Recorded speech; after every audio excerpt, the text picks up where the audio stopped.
"What's a street rat like you doing in this neighborhood?" Officer Bradley Henderson's words cut through the calm suburban air as he bent toward Samantha Williams' car window. His sneer was visible even in the dashcam footage.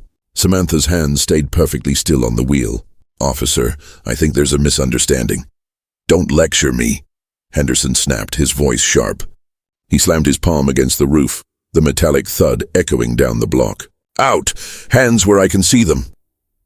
His partner, Mills, stepped back, uneasy but silent as Henderson ripped the door open with needless force. What Henderson didn't realize was that he'd just made the worst mistake of his career. This stop would uncover a corruption scandal, overturn 23 wrongful convictions, and destroy the illusion of power he thought untouchable. Have you ever seen someone abuse authority and felt powerless to intervene? Samantha Williams had been driving exactly 17 minutes when red and blue lights appeared in her rearview mirror. She was on her way to what she told colleagues was the most important meeting of her career, a description that would prove truer than anyone expected. At 34, Samantha carried herself with the quiet confidence of someone who had earned her place in spaces that rarely welcomed her. Her navy blazer was pressed sharp, her credentials neatly arranged in a leather portfolio on the passenger seat. The government-issued car bore plates unnoticed by most, but with a federal mark clear to trained eyes. She pulled over immediately, following protocol she knew by heart. As she waited, she glanced at her phone. A message glowed. Operation Green Light. Status update required by 1500 hours. The clock read 2:47 p.m., 13 minutes to spare. Bradley Henderson had been patrolling suburban Detroit for 12 years. His personnel file, thick with complaints, told a story internal affairs kept ignoring. Stops in wealthy neighborhoods, convenient finds, reports repeating the same suspicious phrases. His partner for 6 months, Robert Mills, had grown uneasy with Henderson's tactics. Young and idealistic, Mills still believed the oath to serve and protect meant something. He'd started keeping private notes of his concerns, though he hadn't built the courage to report them. "Another one thinking she belongs here," Henderson muttered as he neared Samantha's car, his hand brushing his weapon.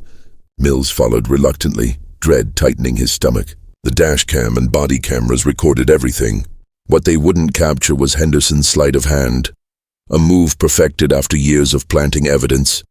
The baggie in his pocket held just enough cocaine to justify an arrest, enough to destroy a life. Samantha watched him approach in her mirror, his swagger, his deliberate intimidation, his hand near his weapon. She'd seen this before. What Henderson couldn't know was that she'd been studying officers like him for 8 months. Her phone buzzed again, this time from a number that would freeze Henderson's blood if he knew its meaning. "Agent Williams, target location confirmed. Proceed with caution. Federal backup ready." As Henderson reached her window, Samantha noted every detail. His aggression, his partner's discomfort, the way his eyes went straight to her purse, her phone, already building his narrative. She'd seen this scene before. She knew how it usually ended, but today would be different. Henderson's radio crackled with dispatch chatter.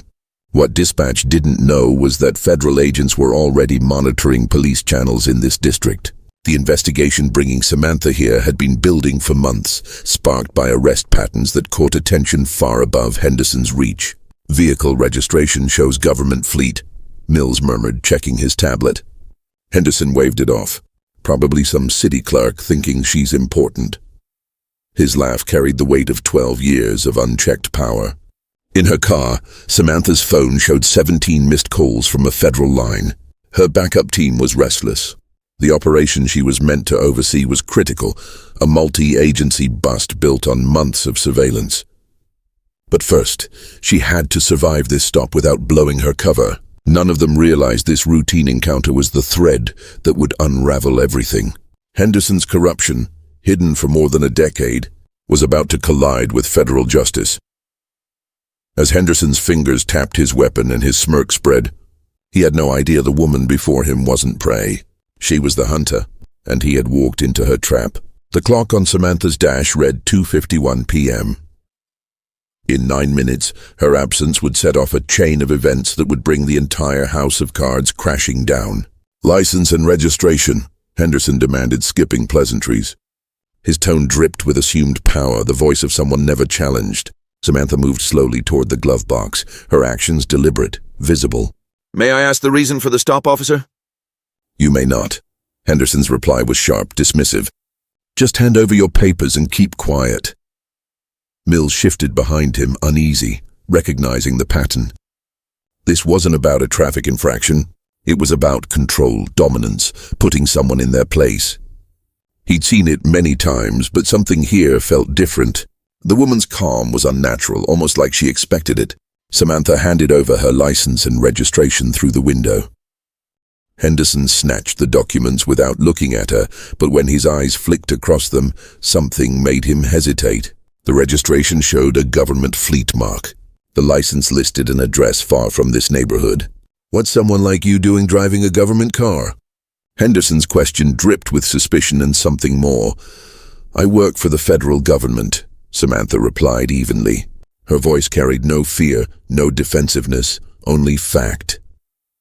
Henderson's laugh was cold and mocking. "Sure you do. And I'm the president." He shoved the documents back with unnecessary force. "Step out of the car." "I smell marijuana," Mills frowned.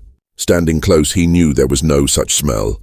His partner was lying, and both of them knew it. But Mills had learned that challenging Henderson in the moment only made things worse.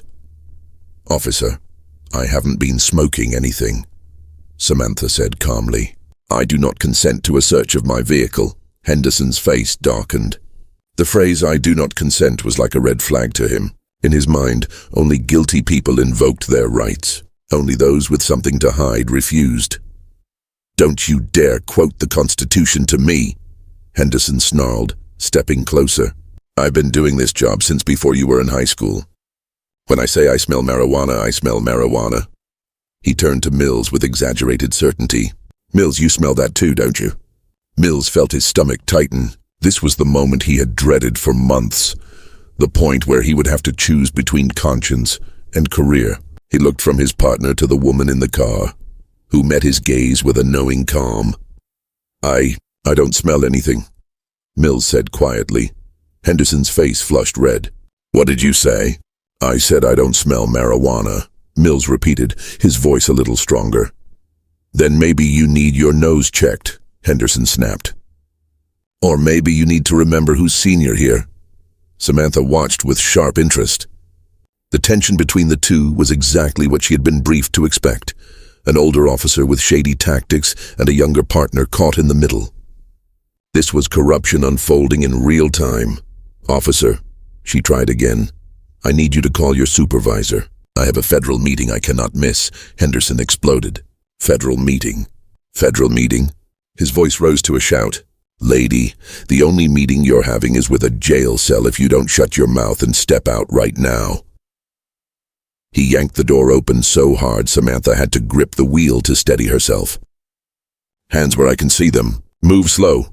As she stepped out, Henderson spun her around and slammed her against the car. The heat of the hood burned through her blazer as he forced her down. "Spread your legs. Arms up." His hands moved roughly over her in what could barely pass as a search. "What's this?" He pulled her phone from her pocket. The screen lit up with missed calls from the same federal number, texts marked urgent. Words glowed across the display. "Federal operation. Agent status. Backup required." Henderson saw the messages but didn't process them. In his mind, this was just another dealer with a flashy phone pretending to matter. "Nice phone for someone from the ghetto," he said, tossing it beside her keys and wallet. Mills stood frozen, horror building as his partner pushed further than ever. The woman wasn't resisting, wasn't fighting, barely speaking. She was letting it unfold, almost as if she were recording it. "Henderson, maybe we should call this in," Mills said weakly. "Call what in?" "A routine stop." Henderson was already leaning into the car. "I'm going to search this vehicle, and I'm going to find exactly what I know is here." He rifled through the glove box. Papers, insurance forms, a first aid kit, nothing. But Henderson had gone too far to stop. His pride, his authority, his whole identity rested on this search producing results. What Mills couldn't see from his angle was Henderson's left hand slipping into his pocket. The move was smooth, practiced, nearly invisible. A small baggie shifted from pocket to palm, then slid into the papers inside the glove box. "Well, well, well," Henderson said, voice dripping with triumph. "What do we have here?" He emerged, waving the baggie of white powder like a prize. "Looks like my nose was right after all, huh, Mills?" Mills stared, stunned. He had been watching the entire time. He knew, absolutely knew, that Henderson had planted it. The realization hit like a blow. His partner wasn't just abusive. He was a criminal. Samantha turned slowly, her face unreadable. "That's impossible. I've never seen that before." "Sure you haven't," Henderson sneered. "That's what they all say." "Officer, that isn't mine. Someone must have planted it. You people are all the same. Never take responsibility." Henderson pulled out his cuffs with a flourish, savoring the moment. This was his favorite part, the collapse of someone who thought they were above him.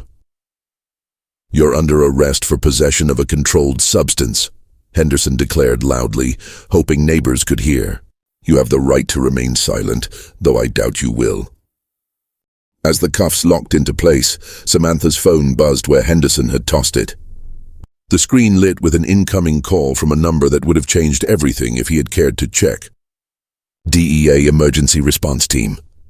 But Henderson was too absorbed in his victory to notice. He didn't know that in 4 minutes, his body camera would mysteriously fail. He didn't know that federal agents were already on their way. And he certainly didn't know the woman he was arresting had the authority to end his career with a single call. The trap set months ago was now closing.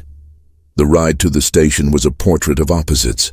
Henderson sat in the passenger seat, glowing with satisfaction as he radioed in his successful bust. In the back behind the partition, Samantha Williams sat in cuffs, with an expression that might have puzzled anyone paying attention. She almost looked relieved. "Dispatch, this is Unit 47, Henderson announced into his radio with pride. "One in custody for possession. Drugs in plain sight during a legitimate search." Mills's hands tightened on the wheel with every word.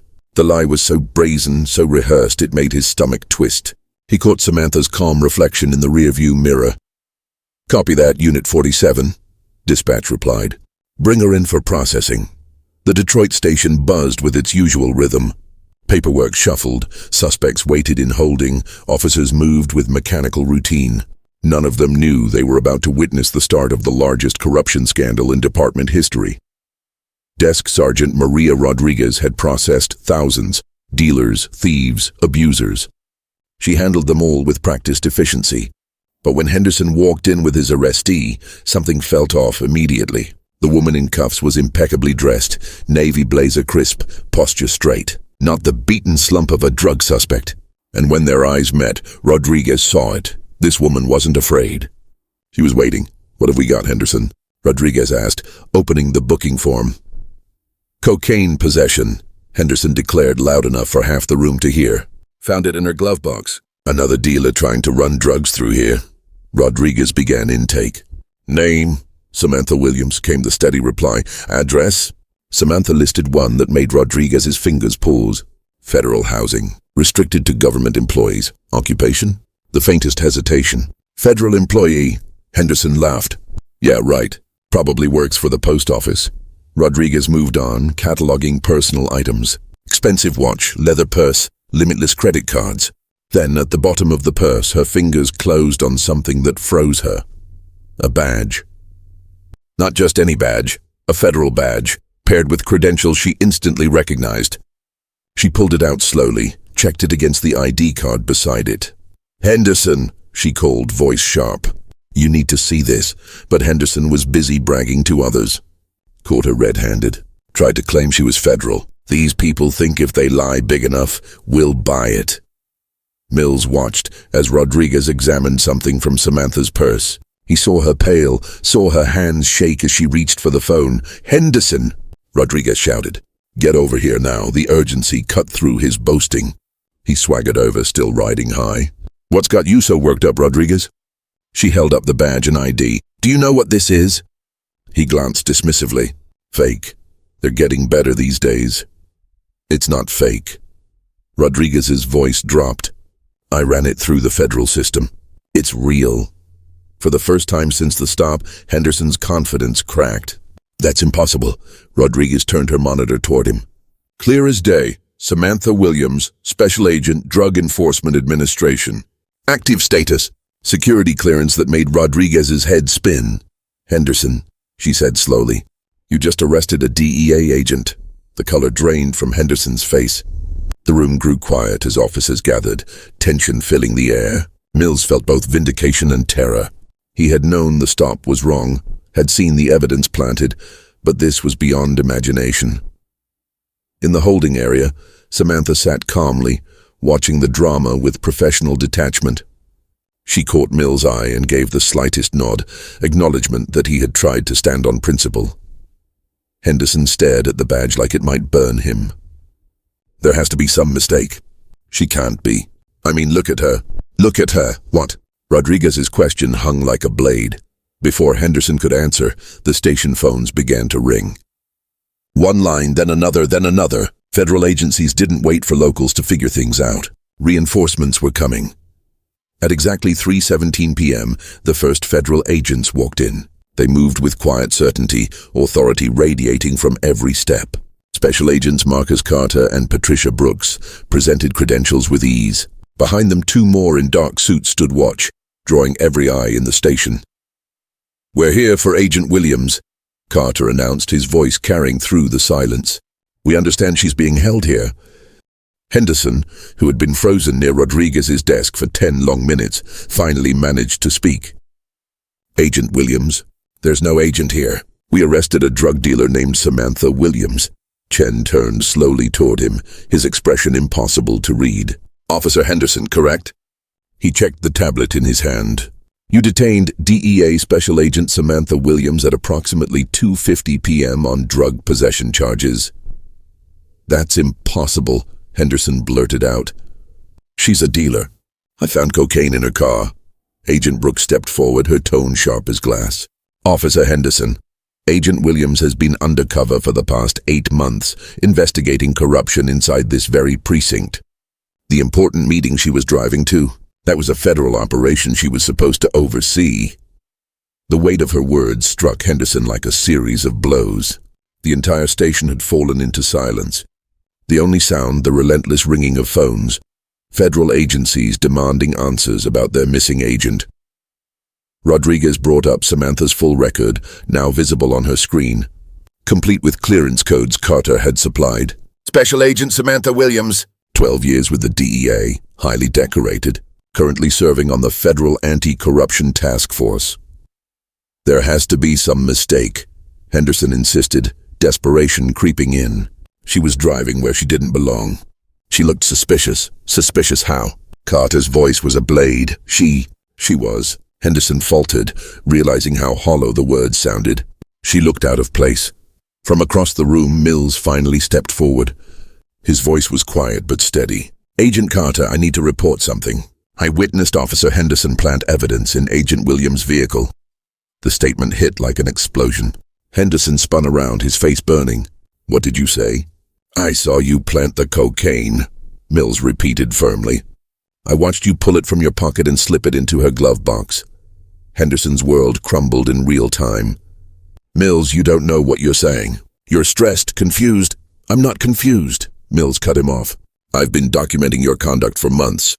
The planted evidence, the false reports, the pattern of targeting black drivers. I have notes, dates, times. Agent Brooks was already on her phone, summoning a full federal investigation team.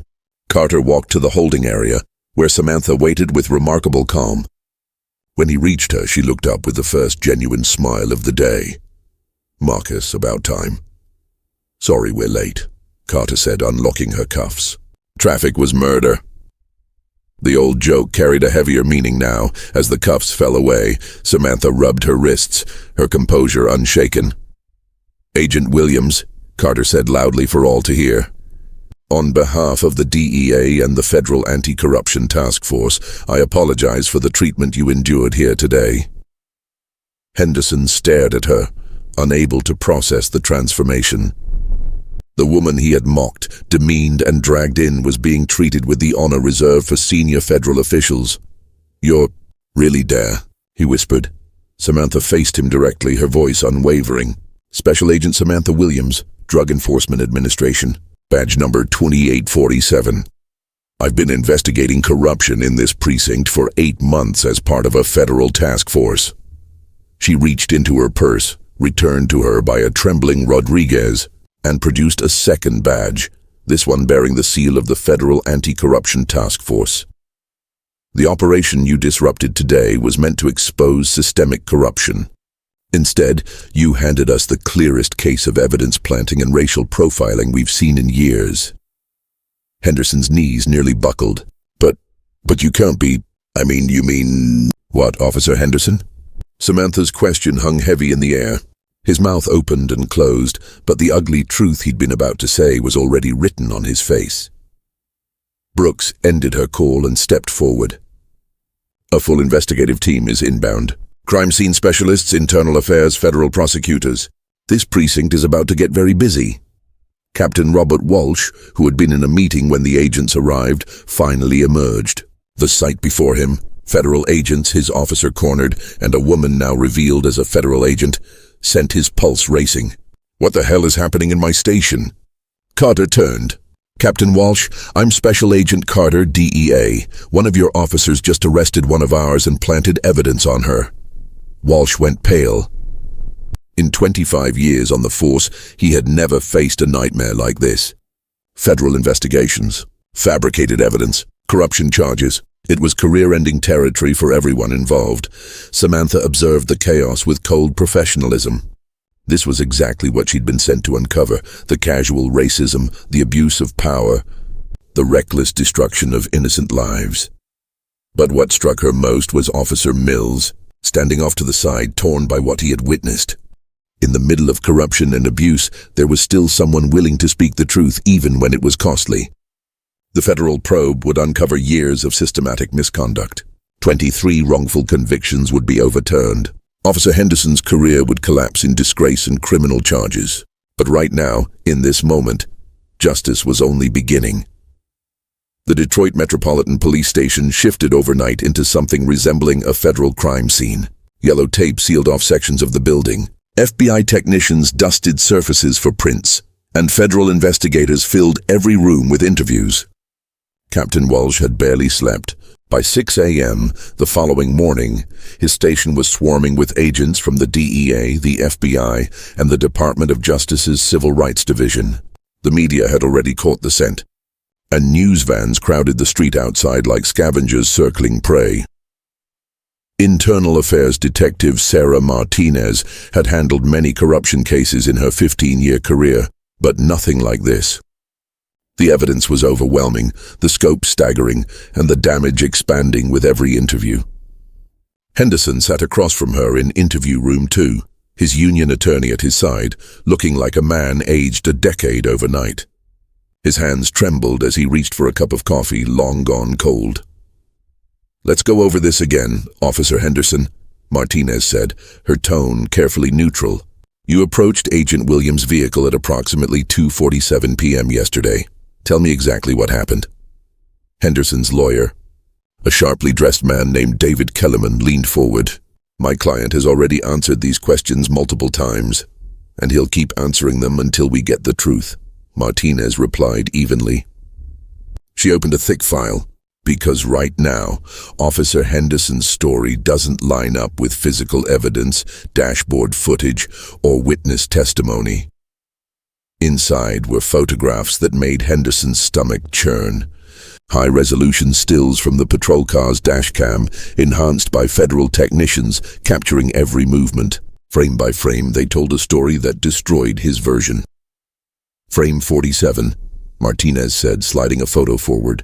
"Your left hand reaching into your pocket. Frame 52. Your hand emerges with a small object. Frame 61. Your hand goes into the glove compartment." Henderson stared at the images as though they were in another language. "Those pictures don't prove anything. I was conducting a lawful search." "Frame 73. Martinez pressed on. "Your hand comes out of the glove box empty." "Frame 89. You discover the same object you planted 28 frames earlier." The evidence was damning. Federal analysts had reviewed every angle, the dash cam, both body cams, even a nearby doorbell camera that caught the entire stop. Kellerman shifted uneasily. He had represented plenty of officers before, but never against evidence this airtight. Detective Martinez, perhaps we should discuss a plea deal. Not yet, Martinez cut him off. Because this isn't about one bag of cocaine. This is about a pattern. She opened another file, this one even thicker. Officer Henderson, in the past 5 years you've made 127 drug-related arrests. Federal investigators have re-examined every single one. Henderson's face drained of color. What are you saying? I'm saying 89 of those arrests show alarming similarities. Identical report language, evidence always found in the same places. Suspects repeating the same phrases. Martinez spread reports across the table. The patterns were obvious, almost like Henderson had used a script, swapping only names and dates. Maria Gonzalez, March 15, 2023. Cocaine found in glove compartment during traffic stop. James Washington, June 3, 2023. Cocaine found in glove compartment during traffic stop. Angela Rodriguez, September 12, 2023. Cocaine found in... Stop, Henderson whispered. I can't. Martinez said firmly. Because there are 86 more. 86 people still sitting in prison because you decided they looked guilty. The door opened and Agent Carter entered with Officer Mills. Mills looked worn but steady. For the past 18 hours, he had provided federal investigators with a detailed account of his 6 months as Henderson's partner. Officer Mills has been very helpful, Carter announced. He's given us dates, times, and descriptions of at least 15 incidents he witnessed. Mills couldn't meet Henderson's eyes. I should have reported it earlier. I was scared, and I thought maybe I was wrong about what I was seeing. You weren't wrong, Martinez assured him, and your testimony is going to free innocent people. Henderson finally spoke, his voice raw. Mills, you son of a... We were partners. Exactly, Mills shot back, strength returning to his voice. We were partners, and I watched you ruin innocent lives for sport. I watched you plant drugs, falsify reports, and laugh about it. Chen set a recorder on the table. Officer Mills, please tell Detective Martinez about the conversation you recorded last month. Mills nodded, hands trembling slightly. Henderson didn't know I was recording, but he started bragging about his arrest record. He said, and I quote, "The trick is making sure they can't prove it didn't belong to them. A little cocaine goes a long way in teaching respect." The recording played, Henderson's voice clear and unmistakable. These people think they can drive through our neighborhoods like they own the place. A night in county lockup usually fixes their attitude. Henderson's lawyer snapped his briefcase shut. I need to confer with my client privately. But Martinez wasn't done. Officer Henderson, there's something else you should know. Agent Williams wasn't just any DEA agent. She was assigned specifically to investigate you. Henderson's head jerked up. What? The federal task force received multiple complaints about your arrest record over the past 2 years. Agent Williams volunteered to work undercover here to gather proof of your corruption, Martinez explained. Chen added, Agent Williams has been monitoring police conduct in this precinct for 8 months. Yesterday's stop wasn't chance. It was the conclusion of a federal probe that began when we spotted the impossible math behind your arrests. What do you mean? Kellerman demanded. Martinez produced a report compiled by federal analysts. Officer Henderson arrests black drivers for drug possession at a rate 847% higher than any other officer here. The odds of that being random are 0. The data was damning. Charts revealed arrest spikes that could only point to deliberate targeting. Henderson's bias had been so systematic, it left a statistical fingerprint. Furthermore, Carter said, Agent Williams carried a federal tracker yesterday. GPS shows she drove within the law the entire time. You had no valid reason to pull her over. Henderson sagged in his chair, crushed by the weight of the evidence, videos, recordings, statistics, testimony, and now GPS data. No story could stand against it. In light of this, Martinez declared, the Detroit Police Department is terminating Officer Henderson immediately. Federal charges are being filed for civil rights violations, tampering, and conspiracy. She turned toward Mills. Officer Mills, your bravery in cooperating has been essential. The department acknowledges your courage. Mills nodded, though his face stayed troubled. What about the people Henderson put away? The ones still in prison? Chen answered. Federal prosecutors are reviewing every case. At least 23 convictions will be overturned right away, with more to follow. Each victim will be freed and eligible for compensation. The room grew still, broken only by Henderson's heavy breathing. 12 years of abuse, dozens of innocent lives destroyed, and a community's trust shattered. All because one officer thought his badge gave him power to judge and condemn. Officer Henderson, Martinez said formally, you have the right to speak. Do you want to address your victims? Henderson finally lifted his eyes to meet hers. For a moment it looked like he might admit guilt, might show some humanity. Instead he turned to his lawyer. I want a deal. Even in disgrace, Henderson refused to recognize the people he had harmed. It was the final proof of everything Agent Williams had suspected. The investigation would continue unraveling years of corruption. But the truth was already plain. Justice delayed is not justice denied, so long as someone dares to demand it. 3 months later, Wayne County Courthouse overflowed with reporters and onlookers. Prosecutors had moved swiftly, and the case of Bradley Henderson had become a symbol of both everything broken in policing and what could happen when the system finally worked.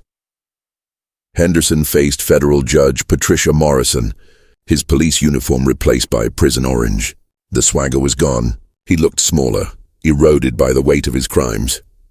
Mr. Henderson, Judge Morrison said, her tone heavy with authority. You have pled guilty to 47 counts of civil rights violations, evidence tampering, and conspiracy. Before I sentence you, I want you to understand the reach of your actions. She gestured toward the gallery, filled with people whose lives he had destroyed. Maria Gonzalez sat in front, a mother who lost her job and nearly lost her children after Henderson planted drugs in her car. James Washington was there too, a student who lost his scholarship and future when a false arrest derailed his life. 23 people served prison time because of you, Judge Morrison said. Families ripped apart, dreams crushed, lives ruined, and not by criminals, but by the man sworn to protect them. Agent Samantha Williams watched from the back, seeing the justice she had risked her career to bring. Beside her, Officer Mills, now Sergeant Mills, promoted for his integrity, shifted uncomfortably. This was the first time he had seen Henderson since the probe began. The plea agreement was clear. Henderson would serve 18 months in federal prison, lose his pension, and be banned from ever wearing a badge again. In return, he would cooperate with further investigations and apologize publicly to his victims. Mr. Henderson, Judge Morrison said, you may address those you've wronged. I urge you to speak. Henderson rose slowly, his hands trembling as he reached the microphone. Once arrogant and commanding, he now struggled for words. He faltered, the room silent except for his unsteady breath. I want to say I'm sorry for what I did. His voice was almost a whisper. I know that doesn't give back years people spent in prison. I know it doesn't heal the damage I caused. Maria Gonzalez wiped away tears she had been waiting 3 months to shed. I was wrong, Henderson said again, stronger now. I was wrong about everything. I let prejudice guide me. I destroyed innocent lives because of it. Then he turned to face the gallery directly. To Maria Gonzalez, James Washington, Angela Rodriguez, and every other victim, I am deeply and sincerely sorry. You deserved far better from me and from the system I represented. Judge Morrison gave a firm nod. It wasn't perfect, but it was a beginning. Bradley Henderson, she declared, I sentence you to 18 months in federal prison, followed by 2 years of supervised probation. You will forfeit all pension benefits and are permanently barred from working in law enforcement. The gavel fell with finality. Henderson was escorted out in handcuffs, his career and reputation destroyed by his own hand. Outside, Agent Williams addressed the swarm of reporters. This case proves that the system can function when good people refuse to remain silent. Officer Mills showed exceptional courage by stepping forward, and that courage saved lives. Sergeant Mills stood at her side, uneasy with the spotlight yet committed to the change he helped create. I should have spoken up sooner, he admitted to the cameras. But I hope other officers learn from my mistake. When you see wrongdoing, you have to act. That's what the badge really means. The Detroit Police Department launched sweeping reforms after the Henderson scandal. Mandatory body cameras that couldn't be switched off. Bias training for every officer. A civilian oversight board with genuine authority. Community initiatives aimed at rebuilding trust. Captain Walsh, who had survived the investigation but accepted early retirement, was replaced by Captain Jennifer Carter, Agent Carter's sister, a reform-minded leader dedicated to transparency. The 23 wrongfully convicted by Henderson's corruption were freed, compensated with $4.2 million and, more importantly, their records cleared, their dignity restored. As Agent Williams walked down the courthouse steps, she thought about the long road behind them. Justice had been delayed but not denied. The system had bent under corruption but it hadn't broken. Change was possible, reform was real, and sometimes it only took one person brave enough to say, "This is wrong," and it ends here. 2 years have passed since that fateful traffic stop, and its ripple effects still shape Detroit and beyond. Proving accountability isn't just possible, it's essential.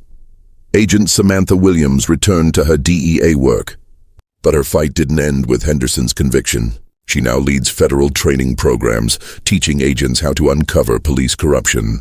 Her experience has become the blueprint for similar operations in 12 cities. When asked if she carries anger, Samantha reflected, "The truth is, I'm grateful. Grateful we caught it. Grateful officers like Mills found their courage.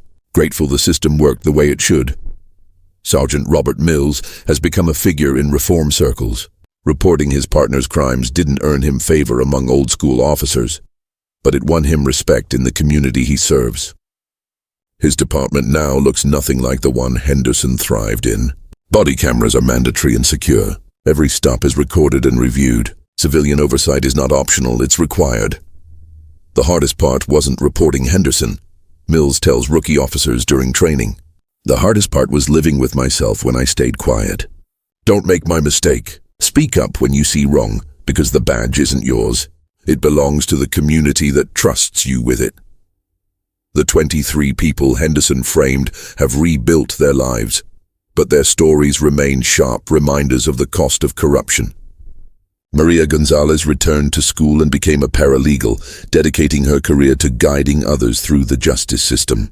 James Washington finished his degree and now works as a community organizer pushing for reform. The numbers in Detroit speak volumes. Complaints against police are down 67%. Community trust has reached levels unseen in decades.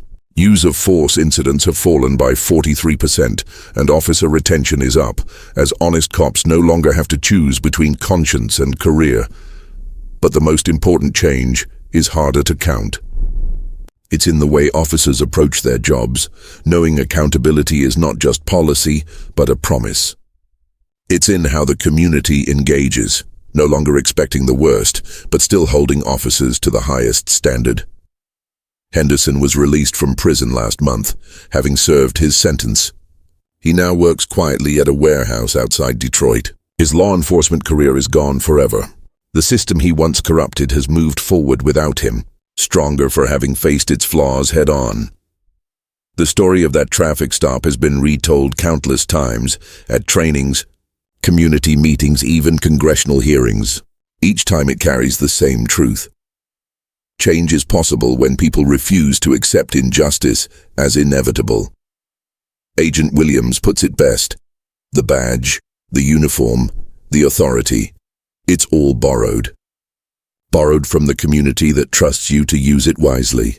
Forget that, and you lose everything that matters. The work goes on. Reform isn't a destination, but a constant journey that demands vigilance, improvement, and courage to face uncomfortable truths. If one traffic stop could uncover decades of corruption and spark lasting change, imagine what's possible when we all commit to demanding better from the systems meant to serve us. So I ask you, what assumptions have you made about others based only on appearances? When you witness injustice, do you speak up or stay silent? And how can we build a system that truly serves everyone equally? The conversation doesn't end here. Share your thoughts in the comments below. If this story resonated, hit like and subscribe to Blacktail Stories for more stories that matter. Because change happens only when we refuse to look away. Justice delayed doesn't have to mean justice denied, so long as we are willing to fight for it.